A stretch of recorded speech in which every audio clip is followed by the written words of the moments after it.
Thanks for having me. It's really a pleasure to be here. I drove across town, which I don't do very often, but it was really smooth today. And I say that because I was late for dinner last night. Sorry about that. So the title of my talk here is Teaching on the Boards from Theory to Practice. I have, sorry, my clicker stopped. There we go. No financial disclosures to talk about. So like any good educator, we need goals and objectives, right? Every talk has to have one. And really what I want to hopefully accomplish today is talking a little bit about a couple of educational theories that I think really drive my approach to teaching. And then sort of dive into some practical things so that you come away with tools or things, tips that maybe can help you be more effective teachers. I feel like a lot of times I go to some conferences and it's a good talk, but then I come away and I'm not really sure what I'm supposed to do with it. So hopefully we'll actually dive into some practical things. And then I was asked to also talk a little bit about feedback. So we'll go through a few little concepts about feedback. And then at the very end, if we have time, I have a few slides on AI in education. Not because I'm an AI expert, but because I think it's a big deal and obviously changing things that we do. And it's worth sort of discussing that. I really would love for this to be interactive. As an educator, I hate when someone's just talking for like 50 minutes. So if you guys have any questions or anything, just want to jump in, please definitely feel free to do so. So the two theories, there's a lot of theories on learning, but the two that I wanted to have briefly talk about to you all today, the first one is constructivism theory, and the second one is cognitive load theory. And so what is constructivism? So this is the concept, and this sort of ties back to the original quote that was on the title slide. This is the idea that learners construct new knowledge based on what they already know. So they're approaching the environment with some sort of framework in their head, previous knowledge that they have, and based on that, they're able to then construct. So as opposed to probably what you experienced or sort of what I experienced in like elementary or middle school, it was more of this top picture there where the teacher is just pouring information into my brain, which is nice and easy as that would be, is really not how certainly adult learners learn. It's much more this bottom idea where there's already something in the person's mind, whether it's knowledge or it could be their background and experiences, and that then influences their ability to learn new things. And there's a couple important points here. One is that depending on what they already know, they might be ready to learn the new information that you're about to teach them. And that zone is called the actual developmental level. So this is somebody who, let's say it's your intern, they have a pretty decent working knowledge of sepsis, they're admitting a patient with cholangitis, and they're able to sort of reason through it, maybe look up some information and sort of piece together gaps in their knowledge pretty much on their own with minimal guidance from you as the teacher. But there's also sort of the next level, and that's the zone of proximal development where they really need more help. So this would be like your MS1. If you gave that first year med student a patient with sepsis and cholangitis, they're really not going to know how to manage that. And they probably aren't really going to be ready to learn some more advanced topics that you want to teach them because they just don't have that foundational knowledge. And so this gets at the idea that you need to understand where the learner is coming from in order to be able to effectively teach them at their individual level. And we'll spend a lot more time later on in this talk talking about learner frameworks and learner frames of reference and how to unpack those effectively so that your teaching can be targeted to what that learner actually needs to know at that moment.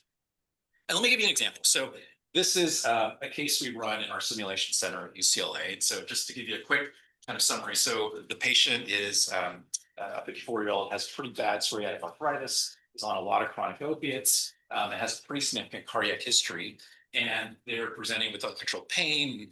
The team has been titrating their pain control and kind of up titrating their opiates. And the way the case starts is the intern is called because the patient is very somnolent and difficult to arouse. And in almost every case, the learners get to this idea that this is probably opiate overdose, and they give naloxone. And the case then progresses to an acute withdrawal state where the patient now has severe hypertension, tachycardia, and starts reporting chest pain. The learners usually get an EKG, and it shows ST elevations in the lateral leads. And they typically will call cardiology. And then the way the case is written is usually one of us as the instructor comes in as a cards fellow and very sort of meanly says, no, this is just demand ischemia. Like, it's not a big deal. It's just from the hypertension, just from the opioid withdrawal. And there's a delay in activating the cath lab. And so the question then becomes in the debrief, why was there a delay in activating the cath lab? And as a teacher, if you come to this situation with certain assumptions about the learner, you might actually be teaching on the wrong topic. So for example, maybe the learners didn't realize that a STEMI is possible after naloxone administration. maybe they knew that and they recognized the STEMI, but they just didn't know the management. They didn't understand that cath lab and getting to the balloon and all that is really urgent. Or maybe it's more of a hierarchy issue. Maybe they sort of accepted what the cardiology fellow said and sort of left it at that. Or maybe they actually felt uncomfortable with the parts fellow, but didn't know how to escalate in a situation like that. And these are all very different situations that require different types of teaching and instruction. And without taking the time to sort of unpack that and really understand where the learner is coming from, you might be teaching something they either already know or that they're not ready to learn. So that's kind of the idea behind constructivism learning theory. You want to try and identify the learner's frameworks and teach to that topic. So the other theory that I wanted to talk briefly about is this idea of cognitive load theory. So if you think of this sort of as a computer, over on the right side of your screen, you have long-term memory. So that's kind of your hard drive, your storage space. And over on the left side, you have basically your inputs, your sensory. So for our learners, it's what they're hearing, it's what they're seeing. It's just all the different sensory inputs you have. And in the middle, you have this very small working. So that's kind of like your RAM if you're thinking about a computer model. And in that model, there's a few different things that are taxing that ability to learn. So there's something called extraneous. So this is all the distractors, right? So you think about when you were an intern on wards, the nurses are paging you about all kinds of stuff. Families are asking to talk to you about a lot of things going on that aren't maybe necessarily relevant to the specific task at hand. Then you have the intrinsic load. So that's memory that you need to use to actually accomplish whatever task you're dealing with. And if you're a July intern, that's going to take up a large amount of your active and working memory. Whereas if you're a more senior resident, or maybe you're an attending, that intrinsic load is going to be much smaller. Your experience, you're more efficient, you know how to do it, so it's not as big of a deal. And then there's something called germane. So this is the memory effort that it takes to actually encode. So actually, you have to actually pay attention, right? You've probably been teaching on rounds, and your residents just like clicking away at the computer, and you're like, well, you're not doing this, right? And so there actually is some cognitive load to developing new learning. And so when you think about this in the context of, the interns that you're about to get, like 30 learners that you're about to start getting, where they stand on this framework for a particular problem or situation is going to highly vary. And your July interns are going to be very different than your May, June interns. And if it's a really busy service with a high volume of really sick patients that day, their ability to learn is going to be impacted than if it's a little bit of a slower day. Maybe it's a non-admitting day or the census is lower. And so kind of taking all that into account as you approach your day and your learners is really important for their ability to learn. I mean, you guys have probably been there too, where you're attending. This was me on neurology, attending's like doing some amazing teaching, but there's so many patients we got to see, so many orders to get in. It's really hard to pay attention. So the key takeaway here is, as an effective clinician educator, you need to consider the learner's ability in that moment to learn whatever it is you're trying to teach. And that takes into account all these different taxes on their working time. So hopefully this works. I was really hesitant to do this because, technology sometimes doesn't work. But if you could go to that link at the top, just use your smartphones. The QR code might be too small, but if you're online, you might be able to scan it. If not, you can punch in the link with a little code at the end, and it's going to bring up a bunch of full boxes. And the question here is, what are some barriers that you feel you've encountered when it comes to being an effective teacher? And there's like 10 lines. You can punch in whatever you want. Keep it really short, because what's going to happen is we're going to get a word cloud that pops up here based on the things that you've all put in.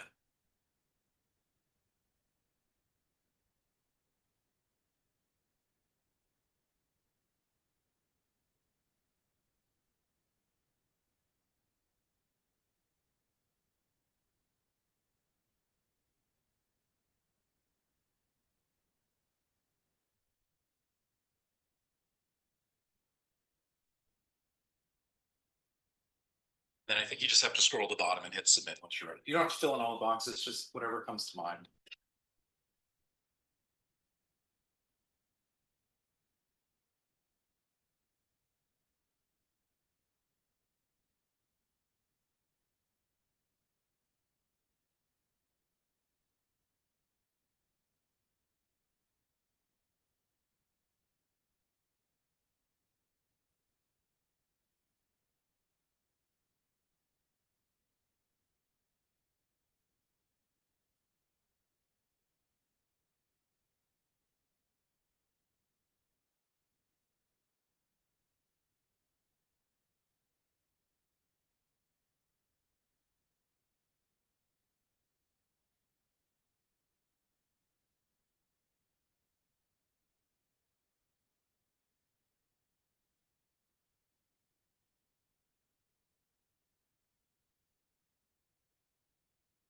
So the way these word clouds work, if you're familiar, the most common thing sort of gets put in the center and is usually larger too. So not surprisingly time. And if you read some of the other things on there, they kind of relate to time too, right? Like number of patients, hospital throughput, interruptions. I mean, this is not a surprise to I think any of us. So um, we're all dealing with these issues. And so as we go through the talk today, hopefully I'll give you some tips that I've been able to use over the years to sort of help with this. But it's also worth thinking for program leadership in the room, how you structure your rotations, how you structure the call cycle, and a major impact on your learner's ability to learn in that moment. Okay, so these are the kind of topics that I'm going to touch on over the next few slides. We're going to spend the most time in this middle one, this unpacking learner frames, sort of tying back to that constructivist learning theory. But we'll talk a little bit about some of the other things. And again, please jump in with your thoughts and suggestions or your questions. So if there's nothing else you come away from today, it's preparation is key. That is really, I think, the most important thing when it comes to being an effective teacher. So what does that mean? Well, for me, things that I do is it starts really, I think, the day before or even earlier than that. So as I'm looking through my patient list for the next day and preparing for rounds, I'm considering based on the different physiology, pathology, and things that we're dealing with, what are going to be some good learning topics that might come up on rounds. And if it's a topic that I need to refresh on, then I'll take the time to read up on today or find an article, whatever it may be. I'm also thinking about what's tomorrow probably going to look like. Are we going to be busy admitting? Is it one of those in-between days? Do we have 6 learners? So I've got a resident, 2 interns, a sub-I, a med student, and we have dental students sometimes rotating with us. Thinking about how am I going to address all those different learners and make sure that they're each coming away with something of value that day. And considering also the different challenges that an individual learner might have. So if you've been on the team for a while, you might know, okay, this intern is really strong in these areas, but maybe needs more help here. This learner needs different, support for a different area. So kind of taking all that into account and thinking forward into the next day and making some sort of plan. And then the morning of rounds, and this is one I'll mention, a lot of my colleagues disagree with me on this, but I do my own chart review. And I think that's incredibly helpful. Number one, it makes me feel better because I know that if a patient's really sick, I'll see it, right, in case my resident doesn't call me. But from a teaching standpoint, there's a lot of value I take away from this. The first thing is it makes rounds faster, more efficient. And, I remember as an intern presenting to one of my attendings, he was always like writing stuff down on his paper. And I was like, wow, he's like taking notes as I'm presenting. That's so cool. And I saw his paper one day. He was actually just filling in circles on his patient list. I was like, did he hear anything that I'm saying? And I think Vicky probably knows what I'm talking about. But the truth is, you're getting all these presentations of all these different learners, maybe you're staffing 10, 15 patients. I zone out. We all do. It's hard to hear every single thing. So this helps me because I know I've looked at the vitals, I've looked at the labs, I've looked at the studies. And if I miss something because I wasn't listening, I'm not asking the learner to have to repeat themselves, which is really not a good learning use of time. But it also means that before I ever get to rounds, I've formulated somewhat of a plan in my head. And so then when the learner is presenting their plan to me, I'm basically mirroring it with what I came up with in my own. Does it match? Does it not match? What are the differences? Thinking through. Is this Ashley Sierra? Is it a critical This difference? is your phone appointment. Can you talk? Or is it something that? Okay. So I have your blood test. So let's see. And so this also helps me during rounds where I'm not having to. Your hemoglobin A1C 6.1. Very good. 6.1. That's a good A1C, 6.1. Is a good What sugar was at that time? 101. made it.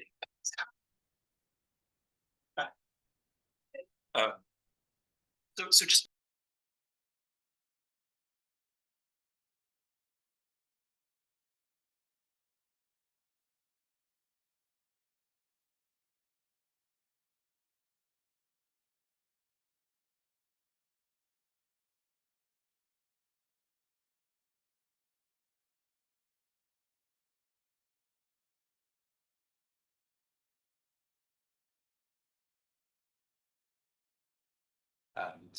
We're very nice. And then during rounds, so as we talked about, you can streamline your presentations because hopefully you've done some of your own chart review. I try to prioritize which patients we're going to go see together versus which ones we're just going to crack on. And actually, my favorite thing there is to ask the senior resident to prioritize for me. Because it gives me a little bit of insight into who they think is sicker or more urgent or has something that we need to go to them. And then if the day is busy, maybe, a patient is decompensating in the morning, obviously I need to prioritize patient care. Then just set aside time later to say, the 2 o'clock team, we're going to come back and do some quick teaching on X, Y, and Z. So, as much as you can prepare for this, the better. One of my pet peeves with some of my colleagues is when they say that their time on the teaching service is easier. I understand there are things that are easier. You're not getting on the nurse pages, but if you're really doing it right, it's going to take up quite a bit of your time to do all the preparation and really try and target your teaching for the individual learners. So the learning environment, also really important. I think the first step here is that your program leadership really sets the tone. So is this going to be a program where curiosity and questioning is encouraged, or is it one where the tone is more, hey, it's top down, it's a hierarchical type system? Or is it one where feedback is sort of expected and that's in place? Or is it one where people perceive that maybe feedback is more punitive? Right. So all of those kinds of things really start with the program leadership. But you as the attending certainly have a big role to play. I would encourage you to set expectations on day one, especially for your most junior learners. They just want to know things like, how do you want your presentations, right? Do you want the whole thing? Do you want it shorter?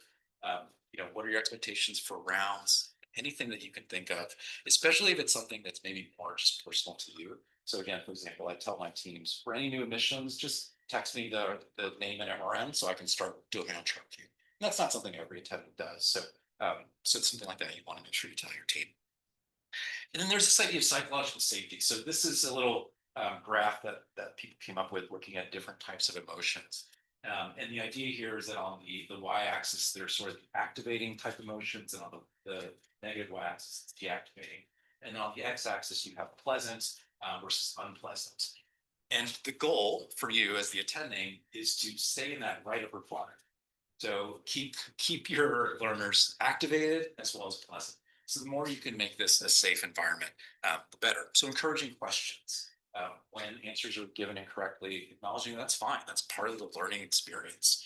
And then modeling humility. I think, when I was a student, there were attendings that I thought just knew everything. And now that you're attending, that's not true. But your learner may not quite realize that. And so just saying, can really go a long way to role modeling that all of us to learn, and that it's okay to not know something, especially in today's day and age with so much changing medicine, so much of it. And then your senior resident is a key. So it sounds like you're going to have like a senior and intern sort of model going forward at some point. Your interns and students, if you have them, are spending way more time with your seniors than they're spending with you. And so if your senior resident is, maybe they're burned out, maybe they're overwhelmed, and projecting a lot of negativity, it's going to really diminish the experience for the junior learners, even if you are the most right upper quadrant type attending that you can be. So if you're noticing this, intervene early. Talk to your resident. What's going on? Are they doing okay? Maybe they need mental health services or some other help, but intervene early because your senior really sets the tone for your team, more so probably. Okay, so this idea of unpacking frames. This scheme here, so that frames drive action. So frames are, again, sort of what the learner internally has in their head. It's their knowledge, it's their background, their experiences. That drives whatever actions they're taking. And then, of course, that then drives the results. And as the attending, you're typically seeing the results. You might sometimes see the actions, but you can never see the frames. Those are internal to the individual. And so the difficulty then for us is to sort of be able to unpack those frames. So a quick word on actions. So I don't know how your experience was in residency, but for me, it felt like we rounded and I didn't really see my attending very much for the rest of the day. Certainly the attending was not in the room with me when I was taking histories or interacting with patients. And so really for me, I felt like I was being observed primarily on the results. But the actions can be really important, right? Actually being in the room where things are happening can be really important for you as the teacher. So I would encourage you to do that, but just sometimes. If you're there too much, your learner probably doesn't feel as much independence as you want them to get. And when you do it primarily as an observer, unless your goal is to actually role model some specific behavior. Then it may be worthwhile to actually take over that part of the exam or whatever, and show your learner how you do things. And do it with a goal in mind. So are you there to observe history taking because you're sensing that the learner maybe isn't getting a complete history, or maybe the team isn't running super efficiently, you're not sure why, and you want to observe workarounds between the resident and intern. Maybe your intern seems very scattered, unprepared, like they're very inefficient. Maybe you want to come in one morning a little bit earlier and actually pre-run with them for a bit and see how they're structuring their morning. So do it with some intention, do it with a goal in mind, do it sometimes, not too much. And then how do we unpack frames? So it really comes down to asking a lot of questions. Probing questions, such as the few of these that I've mentioned here. You can sort of turn the conversation into cognitive biases. So this article down here by Cross-Carry lists a bunch of different cognitive errors, cognitive biases that we're all prone to. Most common ones would be things like premature closure, anchoring, or confirmation bias. But there's a whole host of other ones out there. And then this idea of broadening. So this is particularly useful if you have a learner that's maybe doing quite well. You can start asking contingency questions. So, okay, you really nailed that plan. Let's tweak it a bit. What if a similar patient had this other problem or had this different presentation? How would you handle that? I like this too in terms of planning for the next day. So for example, we had a patient last week who had a kidney stone, pyelonephritis, came in fairly septic, but turned around very quickly. And so on hospital day 2, we were just like waiting for cultures. There wasn't really that much else going on. And so we took the opportunity then to ask these what if questions. Okay, what if the sensitives come back that's resistant to all your oral antibiotics? What are you going to do to get that patient ready to go home? Or what if there are oral options? What would you consider in picking for them to go home? The nice thing about that is you're pushing the learner to think past the plan for the day, which means they're going to be better prepared to take care of that patient tomorrow when that data comes in. So these are some strategies you can use to kind of start unpacking frames. And you want to avoid read my mind questions. I'm guilty of these. Anybody else guilty of read my mind questions? Yeah. These are unclear. So for example, what's the next best test order? So the problem there is it implies there's a single correct answer, and it really doesn't get into reasoning or thought process at all. Or what even probably worse, what's the real cause of this patient's hypotension? Now you're sort of dismissing the learner's diagnosis and also just asking for a correct answer without these. Or my favorite one, there's something really important you're missing. Okay, well, if I missed it, I clearly don't know it. So I'm supposed to get it now, right? So we've all done this. I mean, we're all certainly guilty of it. So if you're wording questions and your learners are looking at you with that blank stare, try and go back and reword them. And this is sort of the approach. So be curious. It's this idea, again, going back to that constructivism theory, that it's the idea that you as the teacher don't necessarily hold all the answers. You don't know what the learner was thinking. You don't know why they did what they did. And just be curious. So just asking questions about why, how, what was your thought process, as opposed to coming into your line of questioning with a specific end goal in mind, right? So as opposed to, that first question where you're thinking, well, they should have ordered X, Y, and Z.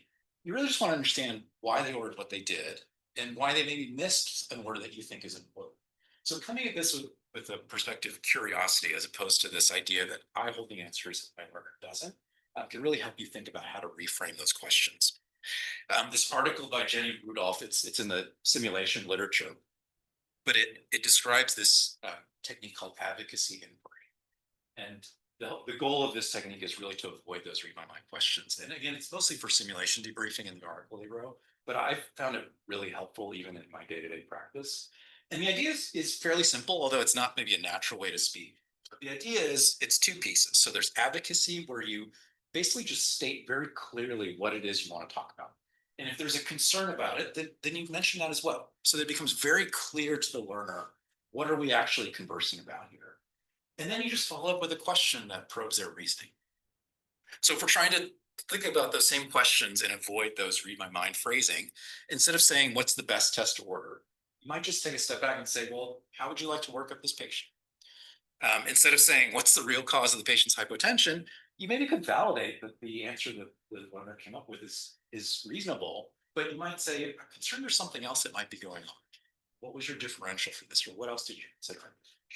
And so then it opens it up to a bigger discussion without sort of just discounting what the learner said. Or a more explicit example of that advocacy inquiry technique. Instead of saying there's something really important you're missing, you just come out and say what they're missing. Right? So in a patient with an unexplained fever, that travel history could be really relevant. Can you think of how that might affect your differential?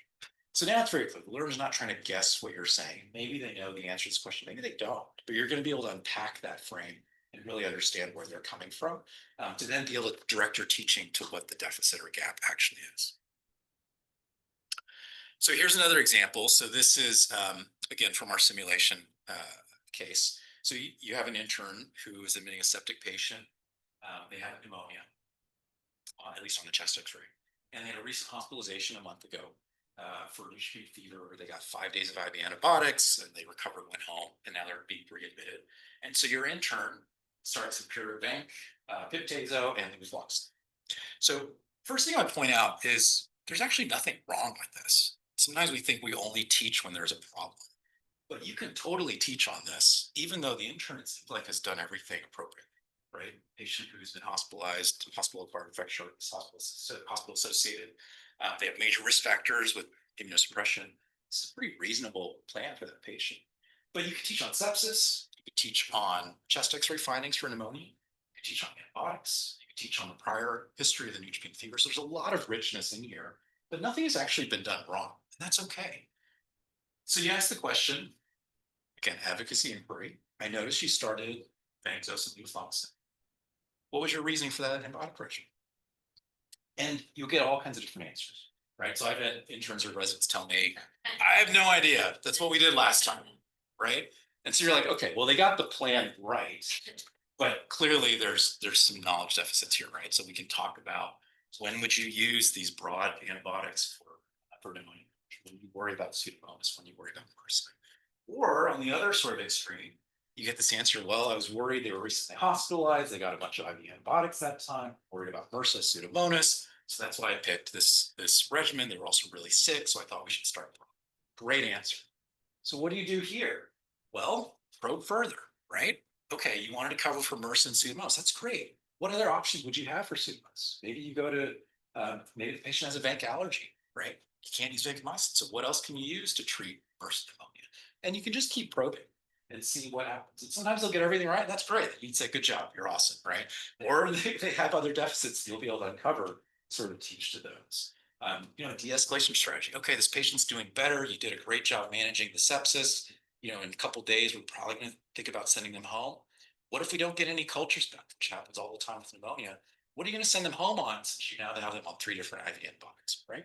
And having them sort of think through that process can uncover other areas for teaching.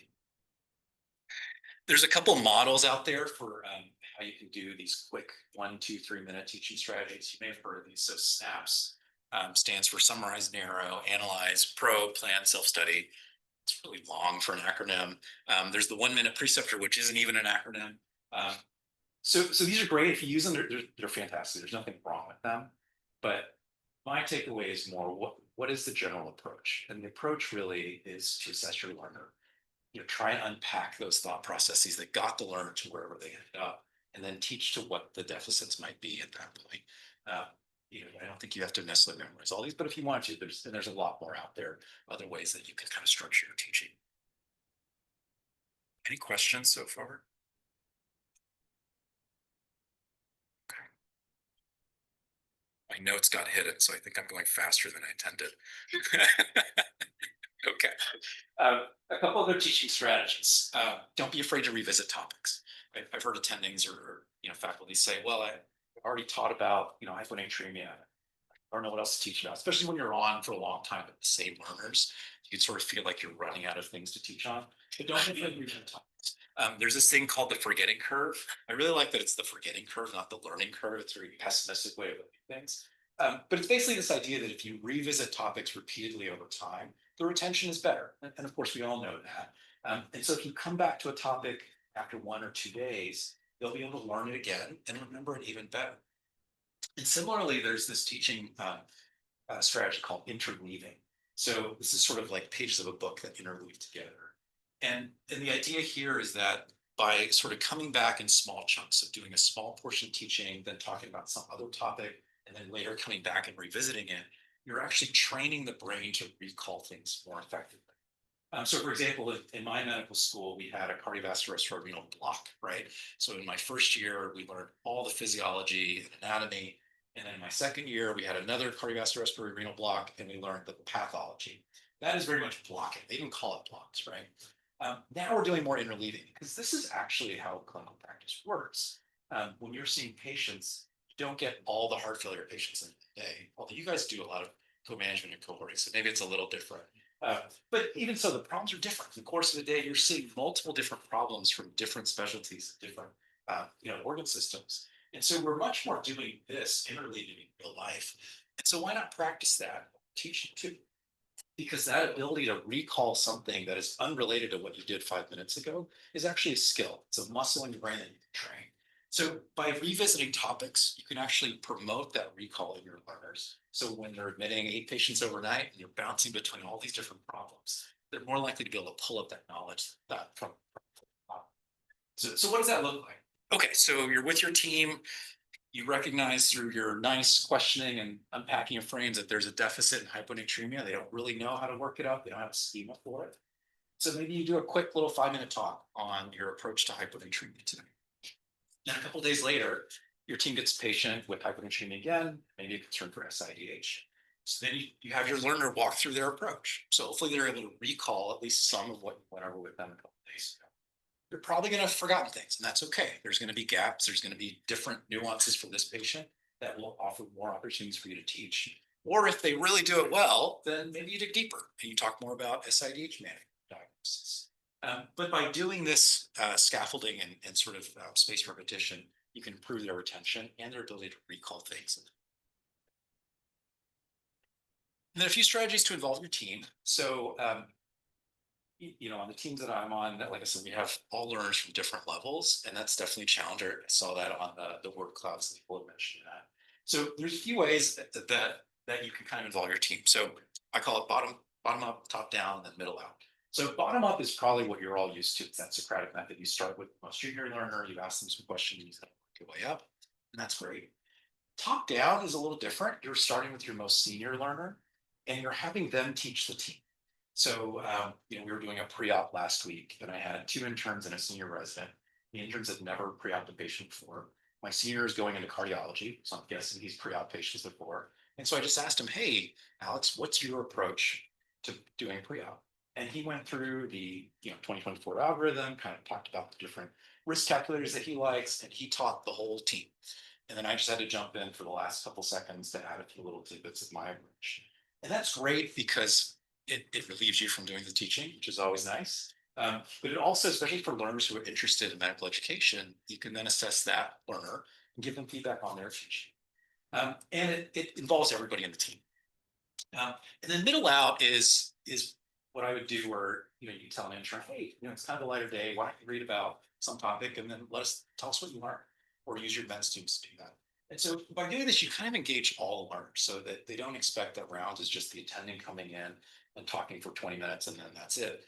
They're all responsible for teaching each other. And honestly, you're going to learn a lot from your learners too, which is part of the fun thing, I think, of being academic medicine. So find ways to involve your team. We all talked about how time is a major limitation. So just a few kind of efficiency hacks. That's probably too strong of a word, to be honest. But ways to kind of build a little bit more teaching integrated into your day. So again, be prepared. The more you can pre-plan teaching topics and have materials ready, the better off it's going to be. You're just lowering that activation barrier so that you can actually get the teaching done. Use your downtime. So again, PHI, you got to be careful, but if you're walking between patients, if your patients are scattered on all different floors and you're in the elevator, talk about hypernatremia or whatever else you want to talk about in that moment. You can't teach everything. There's just too much out there. That's okay. So teach to your strengths. So if you have a patient that has, 3 different problems they're coming in with, and you kind of feel like you know one really well, but the other 2 maybe you're not as confident teaching, just steer the conversation to the one that you're confident teaching. And that way you'll be more comfortable. So I've had a couple of students coming after our week together, like, "Dr. Lee, you know everything," which I guarantee you is not true. And it's really just because your line of questioning directs the conversation to things that you feel comfortable talking about, that you're prepared to talk about. And so along those same lines, over time, you develop these teaching scripts for certain conditions that you just know on the back of your hand and you can deliver in a moment. So for me, it's things like hyponatremia, IV fluid management. This comes up every day on boards. And so you're always going to have opportunities to just pull this out and teach them. And it makes it look like you know everything, which is kind of And then save anything you find. So if you prepare a handout or you find something, you find an article, have a way of organizing it. I like to put things on Box so I can access it from my phone. I can email it out to my learners from my phone. And again, it's just reducing the activation energy. And I learned this when I was a junior faculty. I had these great articles. It was on like liver physiology and anticoagulation management. And then the next time I was on wards, had a very similar patient. I was like, oh, there was that great article, and I couldn't find it. Right, with 30 minutes doing this PubMed search, no idea where it went. That's when I was like, I got to do something. So I started organizing by specialties. Now I can go into my articles folder, pull up GI, and I can find that article in just a few seconds. So, organizing this, and over time, you'll build this huge database of stuff. And if you guys could share it as a group, all the better. And then don't reinvent the wheel. So have you guys ever heard of the MedEd portal? Is anybody familiar with that? Okay, so a few people nodding. It's a great place to find all kinds of different resources for medical education. If you're interested in publishing in MedEd, it's also a venue that you can do peer-reviewed publications. And it doesn't have to be necessarily just research. So you can publish curriculum too, which is really nice. There's all these podcasts that I'm sure you're pretty familiar with. So this is a schema from Clinical Problem Solvers. Get these. Some of these are free online, so you can just download. So don't feel like you have to reinvent the wheel. There's all these things out there that you find. Infographics can be really nice. So BMJ has a database. Again, there's a lot of these, so that you're not trying to put all this together. Busy on boards. So this one is on adrenal insufficiency, and you can see it sort of goes through signs and symptoms, the initial workup, and management, and then if there's an adrenal crisis, how you would manage that. So, you can pull this up on rounds and kind of talk your team through it without having to sort of reinvent here. Radiopedia, this is a great resource if you're familiar with it. So this picture, I just went online, I typed in aspergillus, and it popped out a bunch of cases, and I just pulled this image up. And there's descriptions at the bottom that kind of describe what the imaging findings are, so you don't have to be a radiologist to be able to teach off of them. This is from ECG Wave Maven. I see nodding too. So this is one of the Harvard programs that has this. There's like 550 EKGs. You can filter it by different topics, like different types of pathology you're interested in. And then I love this. Has anybody filtered by level? Has anybody tried that? So I filtered by just level 1, and I did miserably. So don't. This must be for like EP, or I'm just not good at EKGs. But in any case, it's a great resource if you're having patients with a certain type of pathology and you want to show the learners a little bit more EKGs. You just pick this up, click and filter by that particular disease process, and walk through EKGs. It's really fun to do this together as a team, because you'll also, if you're like me, you'll demonstrate how hard EKGs can be, which is kind of cool for them to see.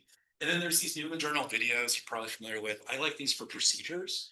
So if we're doing a paracentesis and the learner's never done one, just have them watch it. It's like a 10-minute video, and then we talk through it before we go and do the procedure. So, and there's a variety of elements there as well. Okay, so let's shift gears a little bit to feedback. So these are the ACGME core competencies. You're probably familiar with these. There's 6 of them, and then there's sub-competencies. So in total, there's 22 ACGME sub-competencies. And unless you live in this space, there's no practical way you can memorize all 22 sub-competencies and actually assess your learner on them. So what I suggest is instead think of it in the RHYME framework, which I also see nodding, you might be familiar. So the first stage is reporter, next is interpreter, then manager and educator. And if you think about kind of learners you've interacted with, you can probably within a day or two sort of put them in one of these buckets. And if you want to be really savvy, you could maybe even put them in a bucket based on at least the core competencies. So maybe they're more of a reporter when it comes to patient care, but they're actually more of a manager when it comes to communication skills. So you can sort of, by putting these two together, get sort of a gut feeling of, okay, how is this person doing? How is this learner doing based on these different scales? You can also do the observed versus expected, right? So you guys probably do OD ratios for all kinds of things. So you can do the same thing here. So this learner is a PGY3. What am I expecting? What is my mental model of what a PGY3 should be able to do versus what I'm actually observing? And if you could break it down into some of these competencies, it might give you a better sense of what that learner is doing well at. When you're giving feedback, we want to be specific and really focus on behaviors or actions, and try to leave some of the more personality things out of it. Don't try and guess at the motivations. Again, that's getting into their frames. So you may want to have that conversation with them, but try not to get too far into guessing particular motivations. And if there's been a trend, that can be really powerful. Right? Something is happening over and over again, that can be much more useful to point out than a one-off event that may or may not actually represent the real character of the person. It needs to be timely. So there's a lot of variability, I think, here. If it's a more serious event, then timely probably means as close as possible to the event. If this is more sort of routine feedback and rotation, then I think that's fine to do at the end of rotation. If you're on for a longer time, you might think about doing mid-rotation feedback. That gives the learner an opportunity to actually work on those, and you can sort of give them feedback again on how they did working on the tips that you gave.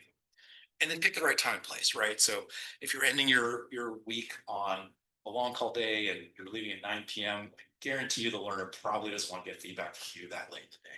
And you probably don't want to give it either. And that's okay, right? You can just arrange a time later to meet with them and do feedback later. So make sure it gets done. But find a good time and place where you're not distracted by too many other things, particularly if it's going to be a tougher feedback session. And then make sure what you're going over is action.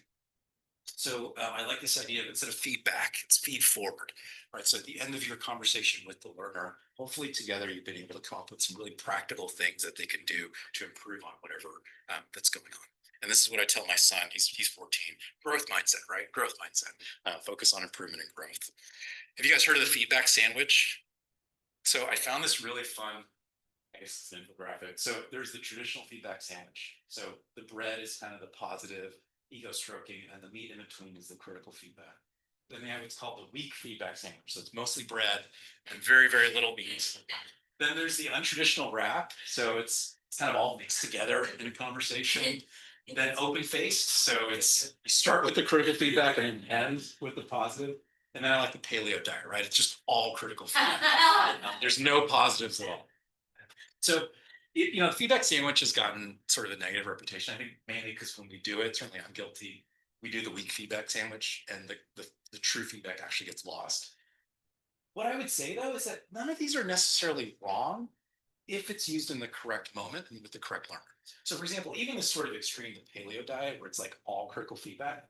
We've had learners that, despite multiple opportunities to improve, particularly in things like, for example, professionalism, they've gotten feedback, they get feedback again, over and over and over again, and they just aren't improving for some reason. You may be at a point where that's actually what they need. So none of these is necessarily wrong. I think it's more just, are you using it in the right way for that learner in that route? This is my personal favorite, and this is pretty much the untraditional wrap. So, and this again, this is more for routine feedback that I'm doing in rotation. You can start by asking the learner how they're doing. And I really phrase it that way, like, how are you doing? And some learners most will immediately start talking about their clinical performance, how they think they're doing. Occasionally you'll get somebody who will tell you something different, like, oh, I'm having a really rough time, right? Like things are really hard, things going on outside of work, something else that you had no idea was going on. And so just a very open-ended question, how are things going? Gives them the opportunity to pick whatever it is that comes to their mind they want to talk about. But again, majority of time, it's going to be about their intellectual skills. So they're going to assess themselves in some way, or at least I ask them to eventually. And then I usually piggyback on that. So if they said, I've really been working on efficiency, I've been struggling with that, and the week that we were on together, I also noticed that, then I'll reinforce that, yeah, there are some things efficiency-wise I think you can improve on, and we'll have a discussion about it. Sometimes they'll tell you, hey, I've been really working on efficiency. And you're like, gosh, it was great. You did a great job. So whatever you've been working on these last 3 months, keep it up. You're doing good. And that's really good positive reinforcement. And then at the end, always have some sort of action. It doesn't have to be super complicated, but just something that they can actually take away that's actionable, that they can actually do to try. There's a lot of other models out there. You can look these up, some business literature, which this infographic comes from. So again, whatever is comfortable for you, but just target it to what you think that learner needs in that. The more you can normalize giving and receiving feedback, the easier these sessions will become. Because if as a program, as a culture, it's just part of the deal, then they won't be terrified going into your office to get feedback, right? You will feel more comfortable giving it because it's just an expectation. As we said, it's totally appropriate and good to reinforce positive behaviors. That's the bread piece. There's nothing wrong with that. That's a good thing. Try to think of at least one thing that will learn to improve each time you give feedback. And again, this just normalizes the idea that when I go in to get feedback, I'm going to be given something that I can work with. And it's that growth mindset. and then write it down. There's nothing more frustrating than when I meet with my residents, there's some scathing eval in MedHub, and they're like, nobody told me. I have no idea what that's about. And it's really devastating for your learners. So your clinical ops committee and your PD and your EPDs will thank you for writing stuff down. And this gets really important if you're having a learner that's having ongoing issues that isn't improving. You know, you want that documentation, particularly if there's going to be some sort of academic action for that learner. So writing it down, it's really, really important. But if you're going to write it down, talk to them too. Okay, so that's kind of normal feedback, tips. But what about your learners that maybe are a little bit more than that? So if you can pull your phones back up, let's see if this works. Yeah. Well, it's not working. Okay. Well, I don't know. You guys tell me, what are some examples of learners' difficulty that, again, this is anonymous, but what are some things that you found really challenging from the learner side? Second feedback, soft feedback. Okay, yeah, happens a lot, for sure. A lot of laughing, yeah, we've all been there. What else? Organizational skills. Organizational skills, so outside of like the sort of norm that you might expect, okay, yeah, what else? Okay, so it's like that back turn, Yeah. on the computer kind of thing, yeah, for sure, what else? I think this is kind of the same, but it's also the question of how the number get to this point without any. Because obviously we want to be able to give the feedback and report all along the way, and then identify what the. But then also when we do the difficult work, we've had gone through half of residents, and it's not to you. And then you're the one that identified problems. Guessing this happened to you. Oh, for sure, yeah, that's a big challenge, what else, yeah. Professionals, yeah, I think that's a big one. Yeah, these are great. We've all dealt with them, and every situation is different. I think for the professionalism one, we talked about the HPM competencies. On the evaluation scale, if you read the kind of anchors for things like medical knowledge, patient care, you can kind of imagine sort of an intern on the left side, and as they progress, sort of on the right side of being a resident. For professionalism, my expectation is from the get-go, they should be on that right side of the scale. Right, this is not something you learn during residency per se. This is like a skill you should have. So I think having different tolerances for the different competencies is totally appropriate, especially when you're talking about professionalism. So when you have a learner who's kind of outside the norm of development, really struggling in some area, how do you deal with that? And the first thing I'd say is sometimes as the teaching attending, it's not necessarily your job to fix that problem. This could be a much bigger problem than what you can fix in a week or two with that learner. And so, involving the program leadership when things are really good at concerning is totally right. But this is a nice a kind of approach to a learner in difficulty. So this is actually from Med Portal. There's this group has published like basically a workshop with a bunch of resources that you can use for this. But this idea of the SOAP approach goes back even further than this group. And it's nice because we're all used to the SOAP notes and things like that. And it's a very similar sort of framework. So the first step is subjective. So what are you experiencing as the adult or as the attending? Maybe that's the adult. Objective. So this is trying to describe the behavior. So similar to what we talked about in feedback, trying to be specific, don't get into motivations, trying to keep the emotion out of it. Just what are you actually observing? And then assessment. So just like we do in medicine, what's your differential? What do you think is causing it? And then of course the plan. So what is the intervention or action plan going to be? So let's just take an example. So you're talking about efficiency. So the SOAP, the subjective here might be, a second year resident who's having a lot of difficulty efficiently running the team. Okay, so what exactly are we seeing? What are the behaviors or actions that we're seeing? So these might be some examples. So most days the team isn't really prepared for rounds on time. The interns seem very unprepared when they present, like the plans are not very well thought out. Tasks are not getting done until very late. So orders aren't being placed. There's been delays in patient care. Rounds are going long, or the ER is called saying like we need admission orders, just not getting. So these might be specific actions or behaviors that you're noticing. And then what's the assessment? So why is this happening? And again, this is where you want to try and get into frames, because any one of these could be driving what you're seeing as an inefficiency. It could be a communication issue. Maybe they're not communicating with their interns very well, or there's interpersonal conflict there that you aren't seeing. Maybe they lack confidence. They're actually quite skilled, but they lack confidence and it's slowing them down. So they're not able to definitively kind of move plans forward. Obviously, knowledge or reasoning deficits could present as inefficiencies. So trying to figure out what's going on here, and sometimes you may have to ask around, talk to other attendants who worked with them. What was their experience like? You know, if this was a one-off event, they've been high performing, but suddenly this rotation they're struggling. That would maybe worry there's something going on in a person or with them, maybe their home situation, family situation, some other stressor rather than just work related things. So really trying to understand the context. And then when you do feedback from learner, just describing what you observed and sort of coming up. So hopefully this gives you a little bit of a framework, but as I said earlier, I think for learners that are really outside that norm of development, engaging with your program leadership early so that they can provide other support resources as needed. Okay, this wasn't working. So just in the last few minutes left, how many of you are using AI now in clinical practice? So people, oh, a bunch of, okay. Is it like open evidence or, okay, yeah. So I just want to briefly mention, just it's interesting, if nothing else, but there was a study last year in JAMA, small study, about 50 physicians, half attendants, half residents. They gave them these cases and basically had them fill out rubrics on things like differential diagnosis, what they think was the most likely, and kind of action management plan. And there were two groups, really three groups, but essentially two groups of the doctors. So there was one that used conventional resources, so up to date, you know, whatever. And then there was another group that had access to, this was ChatGPT 4 in this case.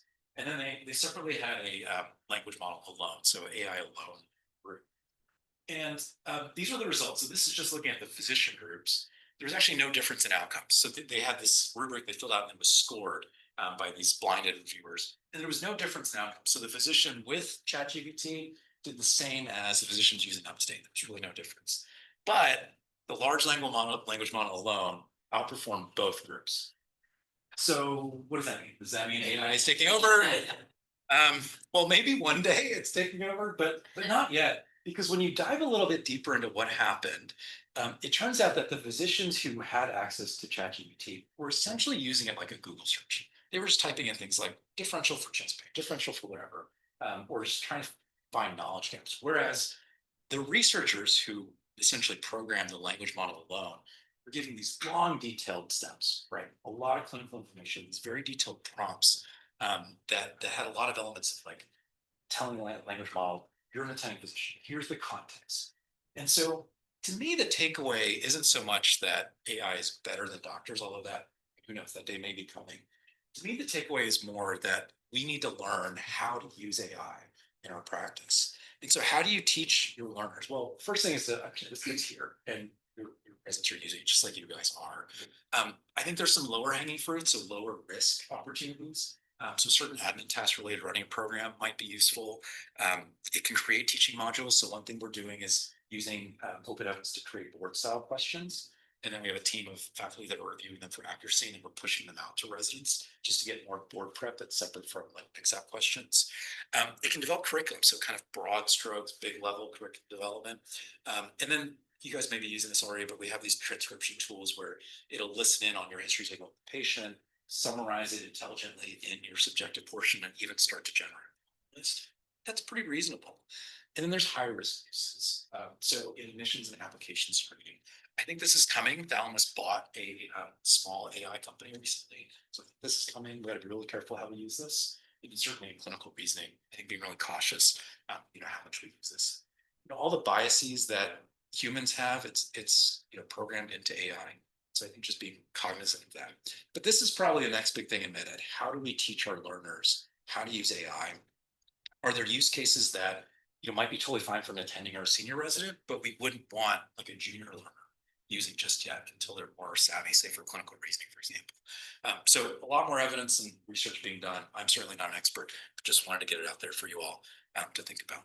So here are the big takeaways.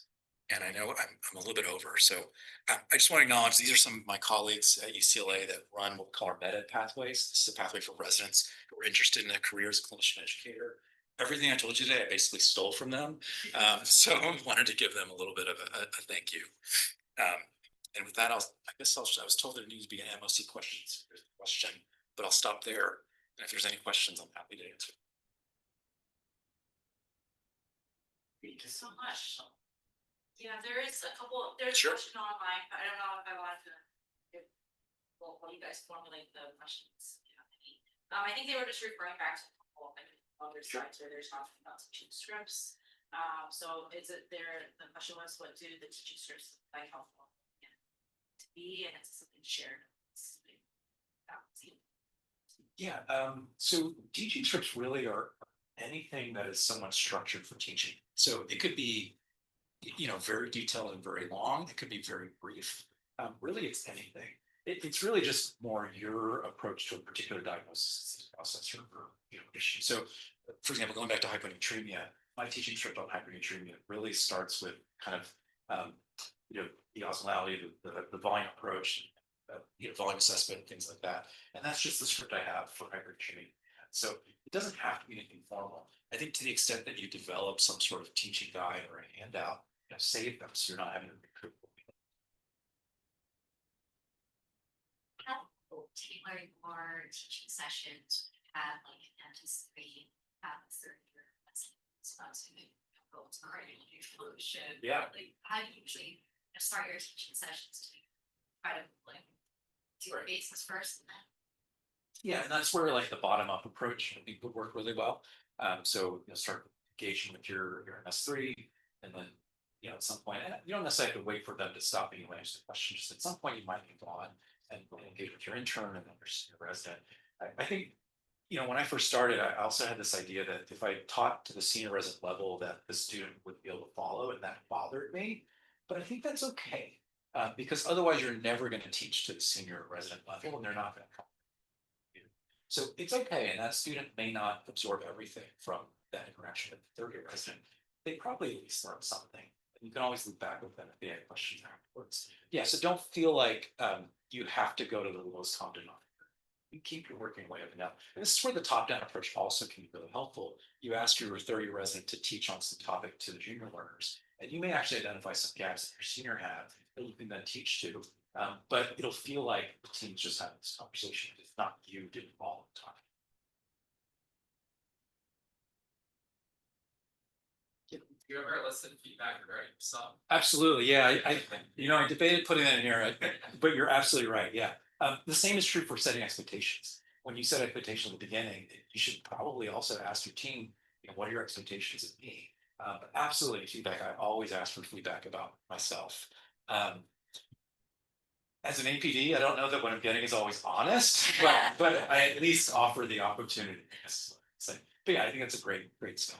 Have you gotten any examples of feedback that kind of opened your eyes to or changed how you approach things?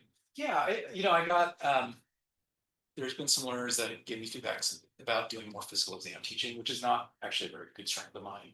So that was a really good point. It's an important thing. So trying to make a little more effort when we go to the bedside to point out physical exam findings, for example. A big one these days is point of care ultrasound. And when I was a resident, that was not a thing, and it's not something I'm comfortable with. So I'm having to teach myself a little bit about point of care. It's still not a strength, but that's been other things that learners say, oh, we would have loved to hear about blah blah. I don't have those things yet. That's it. Yeah. I'm very weak on point of care. But that's okay. Again, totally fine to admit that. I think that's totally fair. You shared a lot of data, a lot of theories and everything. Yeah. One of the things I found interesting was you talked about how to start a day and how you approach things. I think a lot of us think about our residency, what we like to learn, what style they use, and actually pretty much do what kind of reference where I'm having my breakfast, I'm chart reviewing, so I know who my sick ones are. And Yeah. I show up and I have a senior kind of triage we should talk about, and then I don't kind of know what the plan is going to be, but there's a lot, you kind of slightly hinted at, not everyone agrees with that, and I'm just curious if there's data on that approach, because I find it helpful for our efficiency mission, which is what typically makes us struggle with teaching. Yeah. But then also having senior know what's appropriate. I'm talking about the teams, senior intern. So I'm just curious, you kind of did what you like, but you also did not everyone agrees with that. Yeah. Have they studied this at all for impact learning? Because I know some physicians who are very strong and no. the residents has to present it, it's the first time you're hearing it, so you're- Yeah. I'm not aware of any studies on that question. There are, I didn't put them in here, there are studies looking at bedside rounding versus not. Right. Which is kind of similar, but not exactly the same question. So yeah, I'm not aware of any studies. Maybe on that particular question, but I think too, it depends on, again, what your learner needs. So if your learner is really struggling with presentations, so like an early learner, then I'm definitely gonna be targeting it because I wanna know if they're missing things, right? Like if they didn't present particular lab value, then I definitely wanna know. If it's a third-year resident who is about to be attending, then maybe it's okay that I don't. So I think you can also tailor it to your particular situation. As part of the expectations, I tell I don't tell my learners I'm chart reviewing. I don't want them to know that I am. So don't tell them this. But I tell them that in the way I like my presentations is streamlined and to tell me what they think is relevant. And so when they're presenting the labs, if they just report every single lab value, then I know they're not critically thinking about labs. Or if they report the labs and they leave out a really important lab value, then I know they missed it or they didn't recognize that it was critically important. So I like, that's why I like to do it, but yeah, I'm not sure that there's like a study, I haven't seen.